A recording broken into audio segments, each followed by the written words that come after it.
পৃথিবীর সকল মানুষের জন্ম থেকে মৃত্যু পর্যন্ত তাদের গোটা জীবনকে গঠন এবং পরিচালনা করার মাধ্যমে দুনিয়ায় সকল সমস্যা থেকে মুক্তি পাওয়ার জন্য এবং আখিরাতে জাহান্নাম থেকে মুক্তি পেয়ে চিরসুখের স্থান জান্নাত লাভের জন্য একমাত্র কল্যাণকর ও পরিপূর্ণ জীবন বিধান সংবিধান হিসেবে নাজিল করেছে।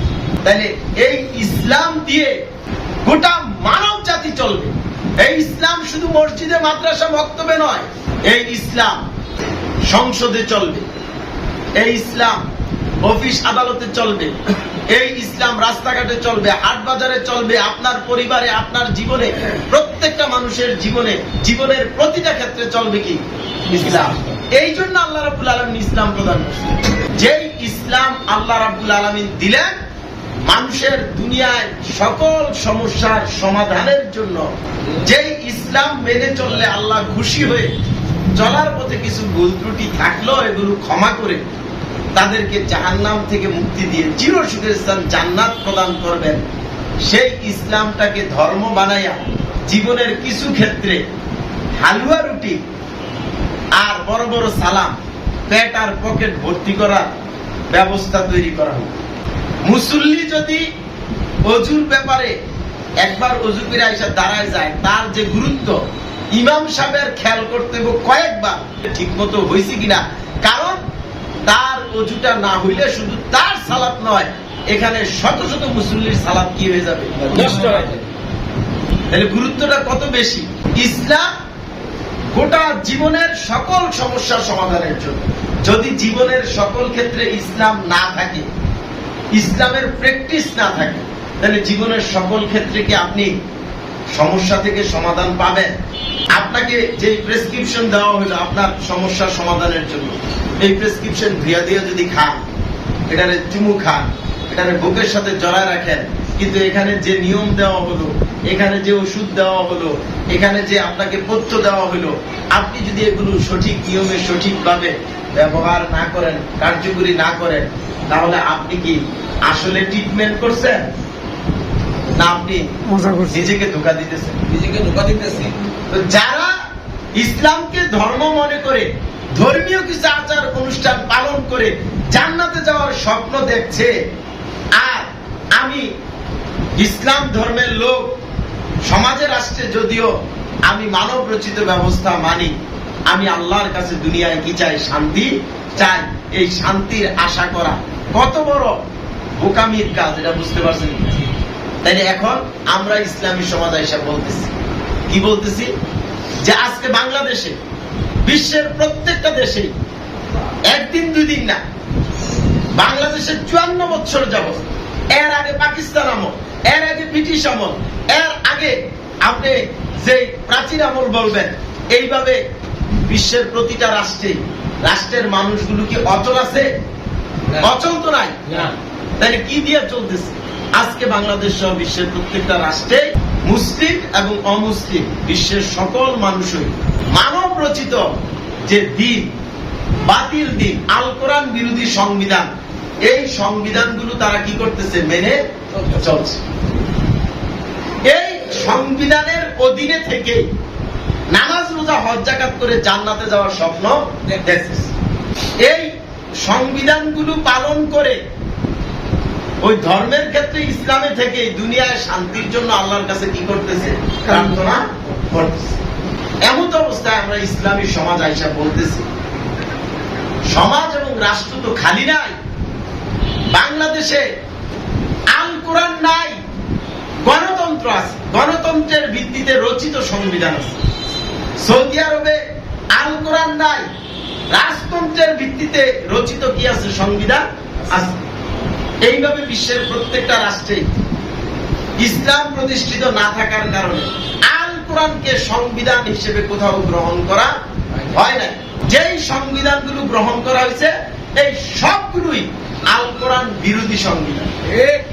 এখন এই আল কোরআন বিরোধী সংবিধানগুলো যারা মেনে নিছে, তারা আল কোরআনকে মেনে নেয় নাই। আল কোরআন মেনে নেয় নাই কেন? কারণ তারা ইসলাম গ্রহণ করে না। এখন ইসলাম গ্রহণ করলো না কেন? কারণ তারা জাহিলিয়াত গ্রহণ করছে। কি গ্রহণ করছে? ইসলামের বিপরীত মানব রচিত যত আইন বিধান, সংবিধান, নিয়ম নীতি এগুলোই কি জাহেলিয়াত। তাই আজকে যারা হেদায়েত চায় আর যারা হেদায়েতের প্রচারক, এরা সবাই বাংলাদেশের ক্ষেত্রে গণতন্ত্র নামক যে ব্যবস্থা, গণতন্ত্রের ভিত্তিতে রচিত যে সংবিধান, এই সংবিধান মেনেই তারা জান্নাতে যাওয়ার স্বপ্ন দেখছে, দুনিয়ায় শান্তির প্রত্যাশা করছে। যারা একটু আগে আসছে তারা কি করতেছে? গণতন্ত্রের অধীনে থেকেই গণতন্ত্রের ইলেকশনে অংশগ্রহণ করে তারা গণতন্ত্র সরাইয়া আল কোরআনকে সংবিধান হিসেবে প্রতিষ্ঠা করার, ইসলাম কায়েমের স্বপ্ন দেখতেছে এবং জাতির মানুষকে দেখাইতেছে। এখন আমরা ইসলামী সমাজ আইসা যে কথাগুলো বলতেছি, যদি এই কথাগুলো ভুল হয়ে থাকে তাহলে ইসলামী সমাজ নিজেই তো ক্ষতিগ্রস্ত। কি বলেন? তাহলে আপনারা কি ইসলামী সমাজের প্রতি রাগ হবে? যদি আপনারা রাইট পয়েন্টে থাকেন, জাতির মানুষ, ইসলামী সমাজ যে হেদায়েতের বাণী প্রচার করতেছে, যদি এটা হেদায়েতের বাণী না হয়ে থাকে, গুমরাহির বাণী দিয়া হেদায়েতের বাণীর নামে প্রচার করে থাকে, তাহলে ইসলামী সমাজই তো বিপদে আছে। তাহলে ইসলামী সমাজের জন্য আপনারা দোয়া করবেন, ইসলামী সমাজকে ভালোবেসে আপনারা হেদায়েতের প্রকৃত বাণীটা ইসলামী সমাজের সামনে তুলে ধরবেন। কি বলেন? আর ইসলামী সমাজ যা বলতেছে যদি এটা সত্য হয়ে থাকে, তাহলে ইসলামী সমাজ তো বেঁচে যাবে। কিন্তু আপনারা যে যুগের পর যুগ, শতাব্দীর পর শতাব্দী, এই 54 বৎসর যাবৎ বাংলাদেশের মানুষ আপনারা ইসলাম বাদ দিয়ে জাহিলিয়াত গ্রহণ করলেন, আল কোরআন বাদ দিয়ে আল কোরআন বিরোধী সংবিধান মেনে চললেন, আপনাদের অবস্থান হবে কি? আপনারা যে হেদায়েত গ্রহণ না করে গুমরাহির পথ গ্রহণ করলেন, আপনাদের কি উপায় থাকবে? তাহলে একটু চিন্তা করেন। এখানে যারা উপস্থিত আসছেন ইসলামী সমাজের সাথে সামিল হন নাই, ধরে নিলাম এই প্রতিষ্ঠিত সমাজের পক্ষ থেকে আপনারা প্রতিনিধি হিসাবে আসছেন, তা আপনারা যদি বুঝে যান তাহলে এই সমাজও ইনশাআল্লাহ একদিন কি করবে? আমরা ইসলামী সমাজ এক নম্বরই বলতেছি যে সমাজ এবং রাষ্ট্র সহ জীবনের সকল ক্ষেত্রে সার্বভৌমত্ব, আইন বিধান ও নিরঙ্কুশ শাসন কর্তৃত্ব একমাত্র কার? আল্লাহ। এই যে কথাটা আমরা বললাম, এটা ইসলামের মূল কথা। আল্লাহু আকবার। ইসলাম যে সংবিধানের কথা বলছে আল কোরআন, আল কোরআনের মূল বক্তব্য হচ্ছে আন্নাল কুওয়াতা লিল্লাহি জামিআ, সকল ক্ষমতা, সার্বভৌমত্ব একমাত্র কার? আল্লাহ। ইনিল হুকমু ইল্লা লিল্লাহ, বিধানদাতা একমাত্র কে? আল্লাহ। বিধান দেওয়ার অধিকার আল্লাহ ছাড়া আর কারো নাই। তাবারাকাল্লাযী বিয়াদিহিল মুলক, গোটা সৃষ্টি জগতে শাসন কর্তৃত্ব চলতেছে একমাত্র কার? আল্লাহ। আল্লাহই একমাত্র শাসন কর্তা। তাই এই যে ইসলামী সমাজ বলতেছে গণতন্ত্র বা সকল প্রকার মানব রচিত ব্যবস্থার মাধ্যমে সমাজ এবং রাষ্ট্রে প্রতিষ্ঠিত মানুষের সার্বভৌমত্ব, এটা মিথ্যা। মানুষ আইনদাতা, মানুষ শাসনকর্তা, এটা কি মিথ্যা। এখন আপনারা একটু চিন্তা ভাবনা করে দেখেন, বিশেষ করে যারা হেদায়েতের প্রচারক হিসেবে হেদায়েত প্রচার করছেন, ইসলামের খেদমত করতেছেন, তাহলে আমাদেরকে বুঝতে হবে যে গণতন্ত্র সহ সকল প্রকার মানব রচিত ব্যবস্থার মাধ্যমে মানুষের সার্বভৌমত্ব, আইন বিধান কর্তৃত্ব, এটা চরম মিথ্যা কথা। সমাজ এবং রাষ্ট্র সহ জীবনের সকল ক্ষেত্রে সার্বভৌমত্ব, আইন বিধান এবং নিরঙ্কুশ শাসন কর্তৃত্ব কর্তা একমাত্র কে? আল্লাহ। আরবিতে বললে মানুষ রব নয়, রব একমাত্র কে? আল্লাহ। এখন আপনারা প্রথমটা দিয়ে চিন্তা করেন না, সার্বভৌমত্ব মানে চূড়ান্ত মালিকানা, সর্বোচ্চ ক্ষমতা, যেই ক্ষমতার উপরে আর কোনো ক্ষমতা নাই, যেই মালিকানার উপরে আর কোনো মালিকানা নাই। তাহলে আপনি বলছেন আপনার, এর আগে আপনার বাবা বলছে তার, এর আগে আপনার দাদা বলছে তার, এর আগে আপনার বড় বাবা বলছে তার, এরকম কতজনে বলে গেল, তারা কি এখন আছে? তাহলে এগুলো তো সব হাতছাড়া হয়ে যেতেছে। কিন্তু সৃষ্টিকর্তা আল্লাহ সেই ৭,০০০ বছর আগে যেমন বলছেন, ৩,০০০ আগে বলছেন, ১,৫০০ বছর আগে বলছেন, এখনো বলছেন, প্রতিটা মুহূর্তে আল্লাহ বলতেছেন যে সার্বভৌমত্ব, চূড়ান্ত মালিকানা, এবং সবকিছুর উপরে সর্বোচ্চ ক্ষমতা একমাত্র কার? আল্লাহ। যদি সার্বভৌমত্বের মালিক হওয়ার মতো যোগ্যতা মানুষের না থাকে তাহলে মানুষ তো আইনটা হইতে পারে না, মানুষ তো শাসক কর্তা হইতে পারে না। একটা খেয়াল করলে তো বাকিগুলো বের হয়ে আসে। আপনারা আপনাদের যে সংজ্ঞা দিয়ে রাখছেন, সার্বভৌমত্বের সংজ্ঞা, আইনের সংজ্ঞা, কর্তৃত্বের সংজ্ঞা, আপনারা যে পৌরনীতি সমাজ বিজ্ঞান তৈরি করে রাখছেন, আপনাদের সেই সমাজ বিজ্ঞান, আপনাদের সেই পৌরনীতি তো বলতেছে যে আপনারা সার্বভৌমত্বের মালিক হিসেবে যে ডেফিনিশন দিচ্ছেন সেই অনুযায়ী এই জগতের মধ্যে কারো এটা হতে পারে না, এটা সৃষ্টিকর্তা আল্লাহরই হতে পারে। বুঝতে পারছেন কিনা? তাহলে আমরা ইসলামী সমাজ সত্য কথা বলছি, এর জন্যই বহু আলেম ওলামা ইসলামী দলগুলো কথার দিক থেকে আমাদের সাথে তাল মিলাই ফেলে যে আপনাদের কথা সত্য। আপনাদের কথা কি? আমরা 2 নম্বরে বলতেছি, যেহেতু সার্বভৌমত্ব আইন বিধান কর্তৃত্বের একমাত্র মালিক আল্লাহ, অতএব জীবনের সকল ক্ষেত্রে ইবাদত করতে হবে, দাসত্ব করতে হবে, আইনের আনুগত্য করতে হবে, উপাসনা করতে হবে একমাত্র আল্লাহ, অন্য কারো করা যাবে না। ওয়াস্তু আছে একমাত্র আল্লাহর ইবাদত করার জন্য আল্লাহ মানুষকে দুনিয়ায় পাঠাইছে। তাহলে এই একমাত্র ইবাদত কি খালি মসজিদের ক্ষেত্রে, খালি ধর্মের ক্ষেত্রে একমাত্র আল্লাহর ইবাদত, না জীবনের সকল ক্ষেত্রে একমাত্র আল্লাহর ইবাদত? সকল ক্ষেত্রে।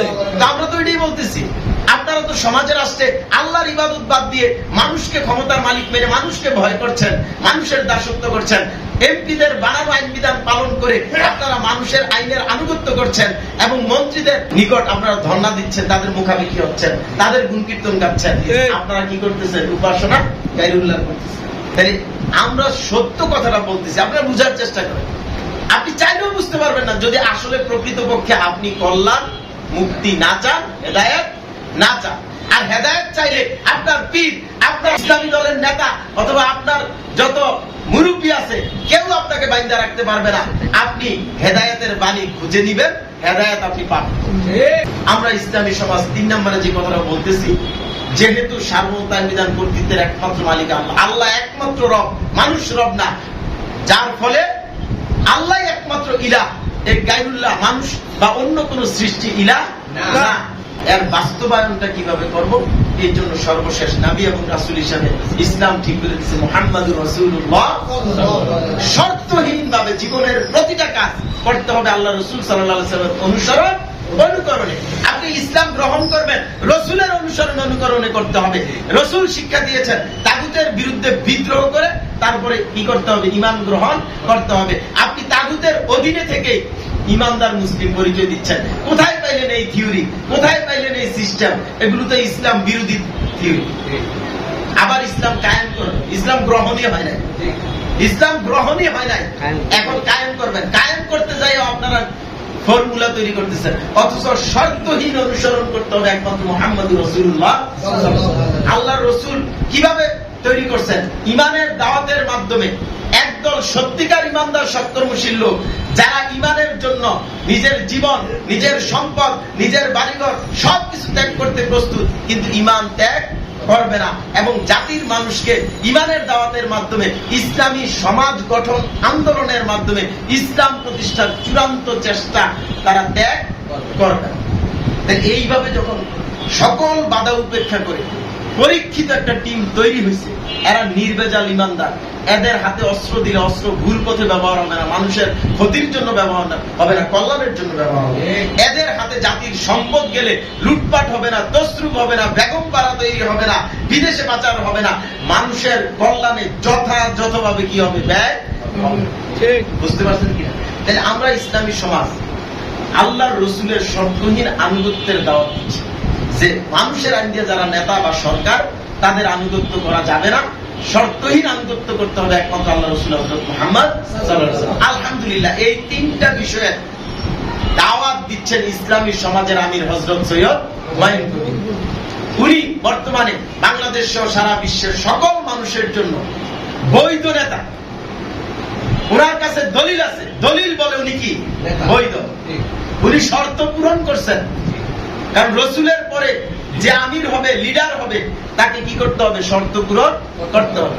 যারা বুঝেন না, চেহারা দেখা, সার্টিফিকেট দেখা, লোক দেখা, টাইটেল দেখা, বংশ দেখা ঘুরতেছেন, আপনাদেরকে বলছি এই ধরনের অজ্ঞতা ত্যাগ করে কাছে আসেন, বুঝার চেষ্টা করেন। ইসলামী সমাজের আমির ওনার মন অনেক উদার। যারা ওনাকে মারতেছে, গালি দিতেছে, লাঞ্ছন করতেছে, উনি সকলকে অগ্রিম ক্ষমা করে দিচ্ছেন। আলহামদুলিল্লাহ, আমরা ইসলামী সমাজের ভাই এবং বোনেরাও সেই রসুলের আদর্শকে ফলো করে আমরা ইসলামী সমাজের আমিরের পরিচালনায় এগিয়ে যাচ্ছি। অতএব আপনারা রাগ না হয়ে, ক্ষোভ না ঝেড়ে, আমাদের বিরুদ্ধে ডাইরেক্ট বা ইনডাইরেক্ট বিরোধিতা না করে আপনারা চিন্তা ভাবনা করেন, গবেষণা করেন এবং সত্য সঠিকটাকে, গুমরাহি ত্যাগ করে হেদায়েতটাকে গ্রহণ করেন, কল্যাণ হবে। কিন্তু না হইলে আপনাদের ক্ষতি হবে। আপনারা যদি সার্বভৌমত্বের মালিক হয়ে থাকেন অথবা আল্লাহর বিরুদ্ধে বিদ্রোহী হয়ে থাকেন, তাহলে আপনাদের মন মতো যা মন চায় তা, যা পারেন তা করেন। আমাদের আল্লাহ আমাদের জন্য যথেষ্ট। ওয়াকানা হাক্কান আলাইনা রাসূলুল মুমিনিন, আমরা বিশ্বাস করি অবশ্যই আল্লাহর সাহায্য আমাদের সাথে আছে এবং থাকবে। আল্লাহ রাব্বুল আলামিন সেই লক্ষ্যে আমাদের সকলকে কবুল করুন। সকলে বলি আমিন। ওয়া আলাইনা ইল্লাল্লাহ।